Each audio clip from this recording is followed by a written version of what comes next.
projeto prevê a fixação em todas as salas de aula do ensino fundamental e médio de um cartaz com os 6 deveres do professor. Como você acabou de notar, os deveres do professor já existem. O objetivo do projeto é simplesmente levar este fato ao conhecimento dos estudantes, né? Isso é uma questão de cidadania. Se o professor tem deveres em sala de aula, a esses deveres correspondem direitos dos estudantes. E o objetivo do projeto é precisamente esse: fazer com que o estudante, que é a parte mais fraca naquela relação, conheça os seus próprios direitos. Um primeiro ponto, eu acho que quando as pessoas escutam o nome Escola Sem Partido, eu acho que já tem aqui um engano. Por quê? O nome coloca para nós uma falsa dicotomia entre uma escola com ou sem partido. E os próprios defensores do projeto insistem que quem é contra o projeto é a favor de uma escola dominada por um único partido. Acho que o primeiro ponto é desconstruir isso. Para mim, é muito mais um projeto de escola que remove da escola o seu caráter educacional. O movimento tem dito que professores não são educadores, os professores não podem falar sobre a realidade dos alunos, a homofobia não é tema de sala de aula, os professores não poderiam discutir gênero, então o prejuízo seria gigantesco. Seria a destruição de toda uma dimensão muito importante da escola, que é a formação educacional. Eles insistem que a única coisa que a escola tem que fazer é ensinar as matérias para formar para o trabalho. Mas eu gosto de lembrar a nossa Constituição. A Constituição dá 3 objetivos no artigo 205 para a educação: ao pleno desenvolvimento da pessoa, o que é algo que só se constrói nessa relação, o preparo para o exercício da cidadania, então tem uma dimensão política explícita da formação do cidadão na nossa Constituição, e a formação para o mundo do trabalho. Mas percebe, toda essa complexidade prevista, inclusive na nossa Constituição, ela seria perdida. E a escola ficaria só, eles dizem que o professor não é educador, o professor só instrui. E toda essa dimensão educacional muito importante da escola cairia por terra. Não haveria essa necessidade se esses deveres do professor não estivessem sendo desobedecidos na sala de aula. E é esta a razão que torna necessária a aprovação desse projeto, ou pelo menos a disseminação de conhecimento sobre os deveres do professor. Repito, deveres que já existem, mas infelizmente não estão sendo cumpridos, obedecidos no segredo da sala de aula. Por exemplo, entre os deveres do professor está o de não fazer propaganda político-partidária em sala de aula. E nós sabemos que esse dever vem sendo descumprido pelos professores. Um outro dever importante que já existe, o de respeitar o direito dos pais sobre a educação religiosa e moral dos seus filhos. Também é um dever que não vem sendo respeitado em sala de aula. Muitos professores tratam os seus alunos como se fossem seus filhos, transmitindo aos filhos dos outros os seus próprios valores religiosos e morais. Ele, no seu artigo 3º, diz o seguinte, que o professor está vedado em sala de aula a prática da doutrinação ideológica. Só que um dos elementos de inconstitucionalidade do projeto desse e de todos os outros é que eles em nenhum momento definem o que é essa doutrinação ideológica. E como é que você vai proibir uma prática sem defini-la claramente?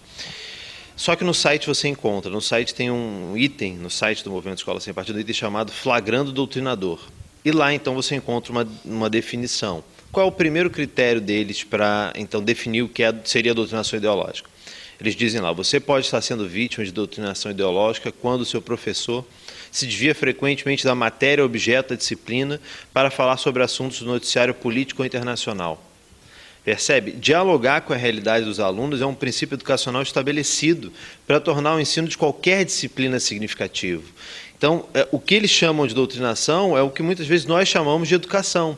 Então, nessa ambiguidade, eles tentam gerar um verdadeiro pânico moral, dizendo que professores erotizam as crianças em sala de aula, que se faz propaganda partidária. É preciso separar questões científicas de questões religiosas e morais, né? O que a lei, não é o projeto Escola Sem Partido que faz isso, é a Convenção Americana sobre Direitos Humanos. O que a Convenção Americana sobre Direitos Humanos, que é reproduzida no nosso projeto, reserva aos pais é o direito à educação religiosa e moral dos seus filhos, né? Então, ressalvado esse direito dos pais, todo o restante das questões científicas, históricas, políticas, ideológicas, tudo isso pode ser discutido em sala de aula, sempre apresentando os dois lados. É o que diz o 4º dever do professor, que estabelece que, ao tratar de questões políticas, socioculturais e econômicas, o professor apresentará aos alunos de forma justa, isto é, com a mesma profundidade e seriedade, as principais versões, teorias, opiniões e perspectivas concorrentes a respeito da matéria.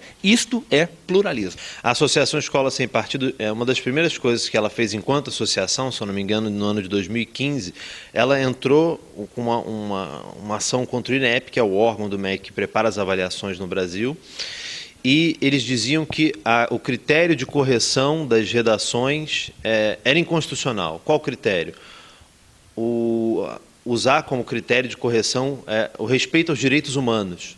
E eles dizem que os professores não teriam competência para falar sobre direitos humanos e que isso tornaria um filtro ideológico de controle de entrada na universidade.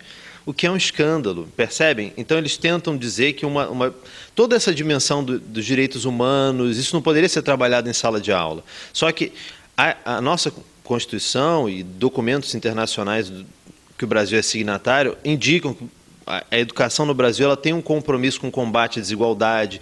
Existem alguns valores que são trabalhados em sala de aula, sim, como o respeito à diferença, o diálogo com o outro, a participação democrática no espaço público, e tudo isso, então, eles tentam retirar, acabar com essa dimensão da escola, que é uma dimensão muito importante. Então, o que está em jogo aqui é se nós queremos uma educação democrática ou uma escola que não eduque. Eu, por exemplo, quero uma educação democrática. Sem dúvida, o nosso movimento Escola Sem Partido só deseja disseminar conhecimento sobre os limites éticos e jurídicos da atividade docente. Todas as profissões têm os seus limites. A profissão do magistério também tem limites. É preciso que esses limites sejam conhecidos da sociedade e depois, naturalmente, isto é cidadania. Na verdade, conhecer os seus próprios direitos e deveres é que é cidadania. O projeto Escola Sem Partido é um projeto de cidadania. Acho importante dizer isso. Ninguém defende que o professor possa coagir o seu aluno a manter ou abandonar uma crença, ninguém defende que o professor possa fazer propaganda partidária em sala de aula, mas formar para a cidadania, preparar para o exercício da cidadania é algo previsto na nossa Constituição. Então, esse estímulo ao pensamento crítico é isso que a gente não pode deixar que a escola deixe de perseguir.